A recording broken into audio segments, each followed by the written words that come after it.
What's up, Starter the Crew? It's yours truly, Snorted. Right now, I'm about to get into D-Rose 600, Chiraq's most feared shooter.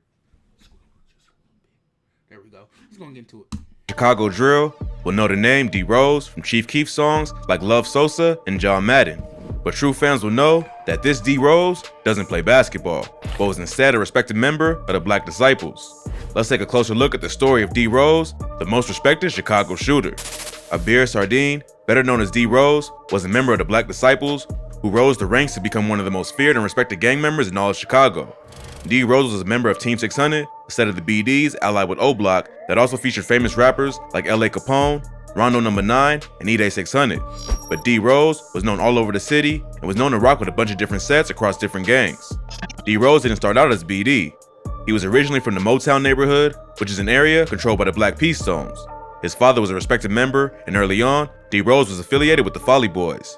But his father was allegedly killed in 2009, and not long after that, D-Rose would start hanging out with the BDs. Eventually, he moved down to the area around 51st and May Street, the territory claimed by 600. Around that time, he would start repping the set and switch gangs to become a BD. But D-Rose was so well respected that he maintained close ties with multiple BD sets, including THF, TYMB, Lamron, Front Street, and O-Block. This is part of what made him so respected in the city of Chicago because his gang ties ran deep. He was also known for being a dude who really put in work in the streets and grew his reputation across the city. He was cool with not only BDs, but Stones and Mickey Cobras as well.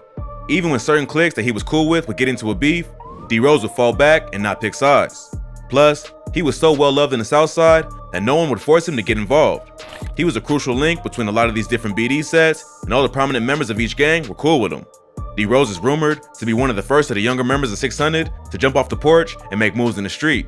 He was considered one of the most active members of 600 and was known to drill with all the different sets he was allied with, including. I couldn't find my mouse. Hey, but what I was about to say, only certain breed of niggas can do what he like. Being cool with this set, being cool with that set, being cool with not everybody can do that. You know what I'm saying? It's only a certain breed of nigga can do that type of shit and like keep it cool. You know what I'm saying? Not necessarily he was just friendly with all them niggas. He was just cool with probably the honcho over there, the honcho over there. He was cool with the honcho back over there. Like, you know what I mean? Yeah. Hell yeah. Let's go and keep it going. Including THF, TYMB, and O-Block. It's rumored that D-Rose became active in the streets after the murder of a Front Street member named Baldy. Baldy was killed on July 17, 2011, while walking with a friend down the 600 block of South Prairie Avenue. While they were walking, a van pulled up and started letting off shots. Baldy was shot in the head, and his friend was shot in the ankle. They were both brought to Mount Sinai Hospital, where Baldy would eventually pass away at just 19 years old.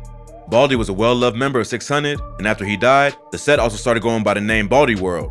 Baldy and D-Rose were close, so after he was killed, D-Rose went crazy in the streets.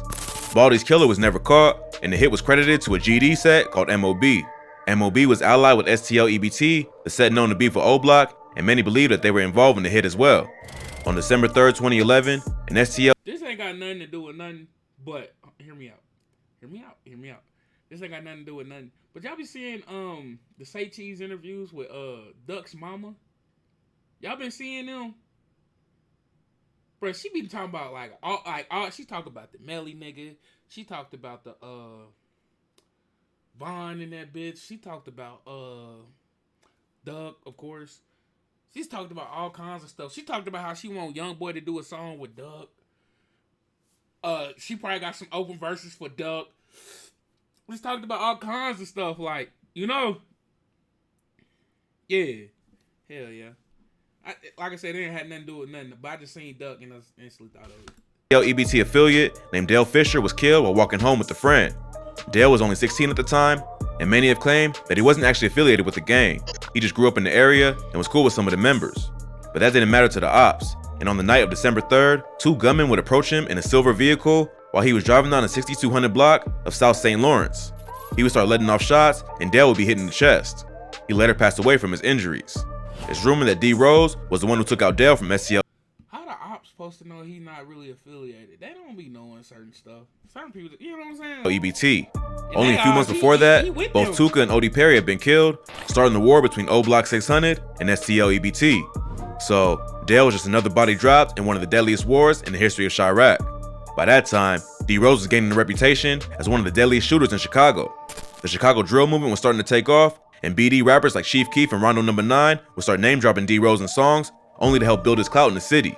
But D. Rose wasn't only feared by the ops, he was also a major target of the Chicago police, who were eager to lock him up the minute he was caught slipping. At the time, 600 was beefing with another gang called 051 Money Gang. 051 had already killed several well-respected members of 600, and they were looking for revenge. On June 22nd, 2012, a 14-year-old member of 051 named Fats or Fathead was killed while walking home with his cousin from a corner store. As they were walking, they noticed a van drive by them and slowed down as it passed. They didn't make anything of it, but moments later, the van circled back and started letting off shots. The cousin managed to escape, but Fats was hit and fell to the ground. As his cousin turned back to see what happened, she witnessed the killer get out of the car and open fire on Fats again to make sure he was dead. Fats' death has been credited to C-Day, and D. Rose is rumored to have been the one driving the car. D. Rose would continue terrorizing his ops, and only a few months later, he would allegedly catch another body. 600. We heard about that, you know. Oh damn, I keep getting out of frame. Hey, look, now we heard about that shit in the who documentary was that? Boy, I can't remember, but we heard about that shit though. Like I said though, I always say this shit when we come to these videos. Man, we gotta take this shit with a grain of salt, cause like, hey, no, hold up. That's another thing. Duck Mama said. She was like, these the little videos and shit on YouTube. Some of that shit be real, but like, how I'm knowing this shit real? You know what I'm saying? What I'm trying to get to is we gotta take this shit with a grain of salt, bro. This shit could be bullshit, fabricated stories, lies. You know, some of this shit might be real, but how I know what's real and what's not? You know. So take this shit with a grain of salt, man. You know, shit always come to the light. Shit always come to the light. You know, we'll see what comes to the light. You know, somehow motherfucker release documentation on shit. I don't know how they be getting that shit, but sometimes motherfucker release documentation on shit. You know. Yeah. Thunder was also beefing with a GD set called Brick Squad. Their biggest op from Brick Squad was a rapper named Lil Jojo, who had recently dropped a diss track called BDK, where he took shots at the entire Black Disciple gang. To make matters worse, Lil Jojo tried to troll Lil Reese by driving past him swearing a bunch and calling him a and then posted a video of it online. Hey, yeah! Wrong with you? Hey, I am Brick Squad! Yeah, Brick Squad, boy. What you talking about, boy? He and Lil Reese started going back and forth on Twitter, dissing each other and making threats. Lil Jojo would eventually drop his location, tweeting, "I'm on hashtag 069, I'm out here." That would prove to be a big mistake, and just a few hours later, Lil Jojo would be shot and killed while riding his bike near 69th Street and Princeton Ave. Chief Keef would go on to tweet, "It's sad, cause that Jojo wanted to be just like us. Hashtag." And that's crazy. That showed like his immaturity, cause like that driving by, that could have been a little fatal mistake. Driving by, cussing and recording this shit. You know, I feel like that was some immature shit, especially living the life that they living and shit. They 2 blocks away. The ops is 2 blocks away. You know, the ops are 2 blocks away. And this is like immature shit, you know. Wasn't he like 17, 18? You know? Laughed my ass off, leading many to believe that Kiefer Reese had something to do with his death. But the word on the street is that the actual killer was none other than D. Rose. D. Rose was allegedly with a group of BDs, including Poo Poo, Kiki, and J Money, when they caught JoJo riding on his bike and took him out. Many believe that D. Rose was also the one who pulled the trigger. D. Rose would go on to diss Lil JoJo several times on social media after his death, supporting the rumors that he was the killer.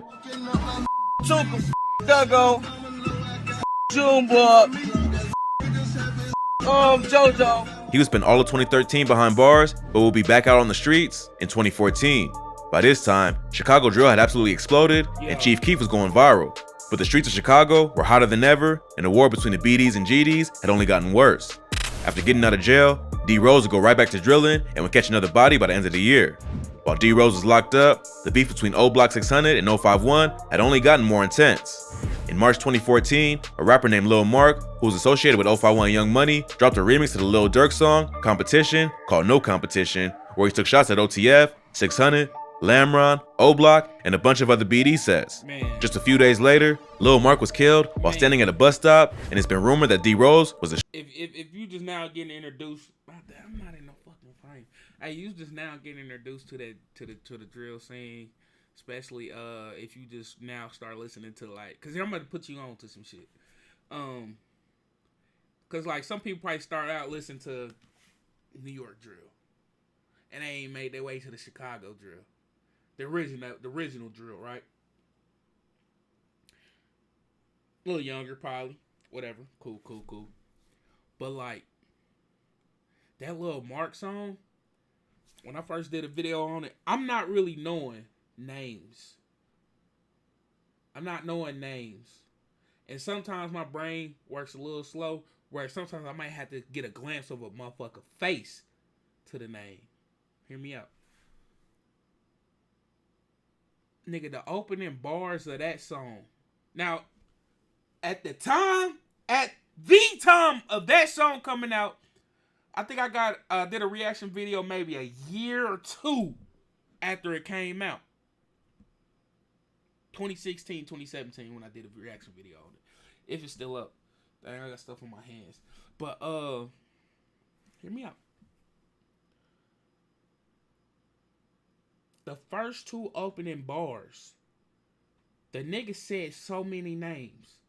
At the time of like that shit dropping, that was the most disrespectful, the most iconic song that had dropped. Now, that was like the most names dropped in a song at the time. But now, 2022, we ain't got the I Hey Young Boy. We got the Folio Dead Op song. We got the Who I Smoke song. We got the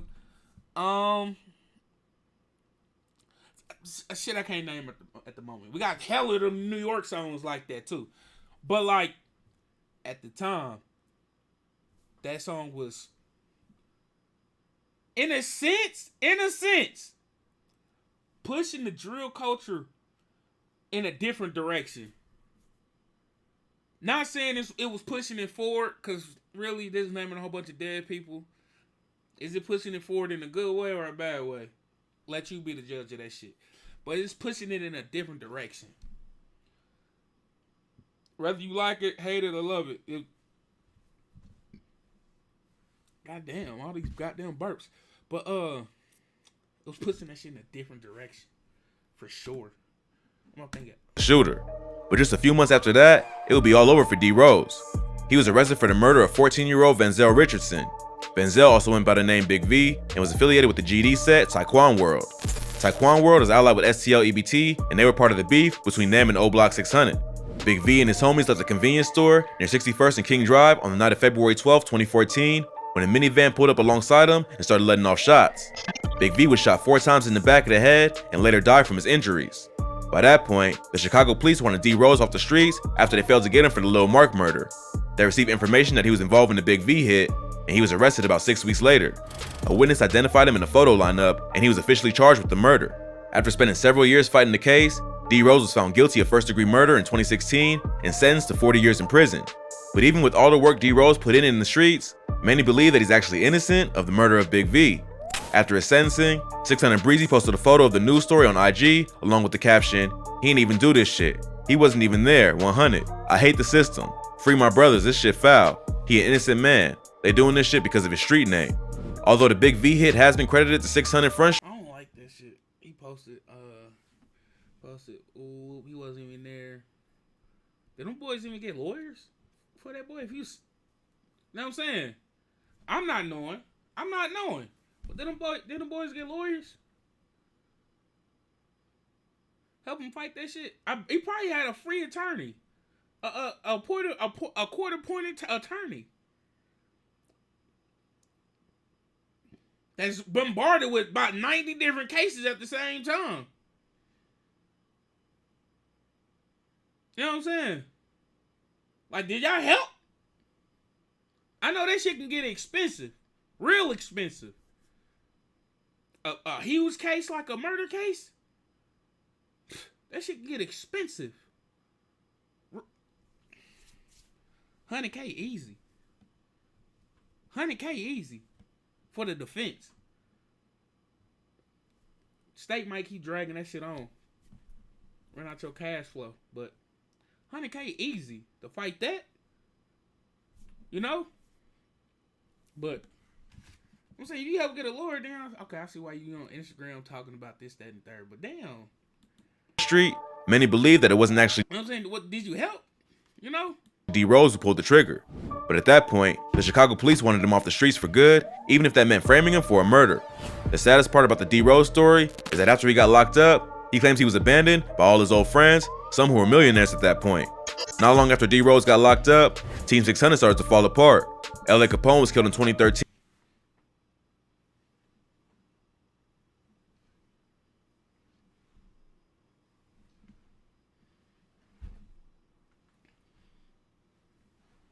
I don't know what I'm doing right here, but it's like, nigga. You know what I mean? And then C-Day and Rondo number 9 were also both sentenced to over 40 years in prison around the same time as D Rose. The other BDs who made it out of the streets, like Chief Keef and Lil Durk, had already left the city to focus on their music. So, while they were touring the world and becoming millionaires, D Rose was left to rot in jail, even though he was the main shooter in the gang who helped the BDs earn the respect they had all across the city. In an interview D Rose did from jail, he dissed Chief Keef and Lil Durk and claimed they abandoned him after he got locked up. He said that his bond was only 100K, meaning he could have gotten out of jail with just 10K. But no one came for him, and he had to sit in jail for 3 years before being sentenced. By that point, Chief Keef had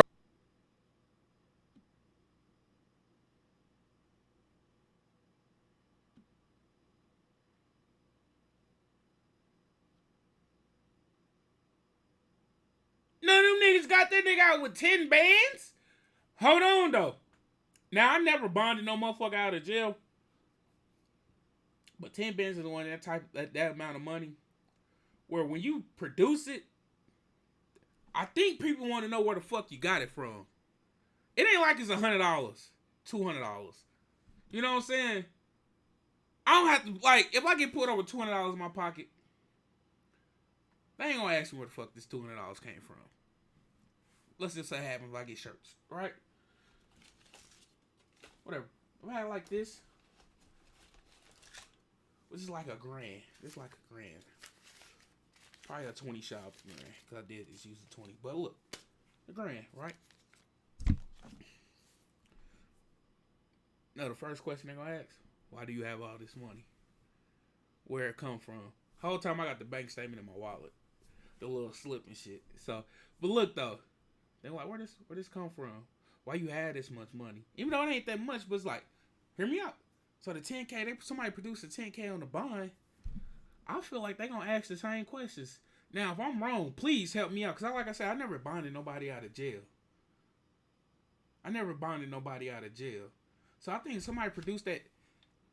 But then they fork over that 10%. They gotta give folks addresses and shit. I don't know. Like I said, I never bonded nobody out of jail. But that nigga sat in there for 10 bands though. That shit wild. He'd already been featured on a Kanye record and could have easily given him the money, but for whatever reason, he never came through. He said that the only person he's still cool with was Tay 600, which came as a shock to many. Tay 600 was kicked out of Team 600 after rumors surfaced that he snitched on C-Day and Rondo in their murder case. People like E-Day and 600 Breezy claimed to have seen paperwork proving that he snitched, but Tay maintained his innocence. He cleared his name a few years back after court paperwork proved that he didn't snitch. Yeah, like it was a fake statement floating around, and it said in the statement, I, Jamonte D. Carpenter, have seen Rondo and C-Day shoot the person 5 times, you know, and the statement was so fake because if you read the statement, for one, court document's not gonna say Rondo and C-Day, it's gonna say Courtney and Clint, and then like the dates on the fake statement was all type of up. The addresses was up. But by that point, a lot of damage had already been done to his reputation. According to D Rose, Tay was one of the only ones who called and checked up on him regularly. In the end, D Rose actually lived the life that most drill rappers talk about in their music. Even though he did a lot of dirt in the streets, he was only 17 years old when he was arrested and didn't know anything else but the streets of Chiraq. His story should be a lesson to anyone who's really about that life. There's only two outcomes, death or jail, and just because the streets love you when you're on top, doesn't mean they're gonna be there when you're at the bottom. D Rose filed an appeal, but it was shot down in 2019. As of right now, his projected release date is in 2057. If he's truly innocent, hopefully, one day, justice will be served and he'll get a second chance at life. But when you live that street lifestyle, you gotta be prepared for what comes with it, even if it means spending the rest of your life behind bars. Well, that's all for today. Please smash that like button and subscribe for more. Catch you in the next video. Man, hey, I just hope, like, somebody able to help this guy out. Because a lot of people claim this guy innocence. When it comes to what he's locked up for. The shit in this video, big ass hearsay. Big ass hearsay. They gotta prove it, shit like that. So this whole video bullshit. But it comes to that big V shit or whatever. When a whole bunch of people claiming a nigga innocence and shit. I just hope some of them niggas can help the nigga out. He already been charged, but like, it's a way you can like reopen the case and I don't know. I think it is called appeal. I'm not really too informative on the justice shit. I'm a nigga I never been to jail day in my life. What's going? You know what I'm saying? You call me a bitch, whatever, but just cause nigga ain't been to jail, he's a bitch. Nah, bitch, I ain't doing dumb shit out here. Sorry. Anyway, it's your boy Storm gone, bro.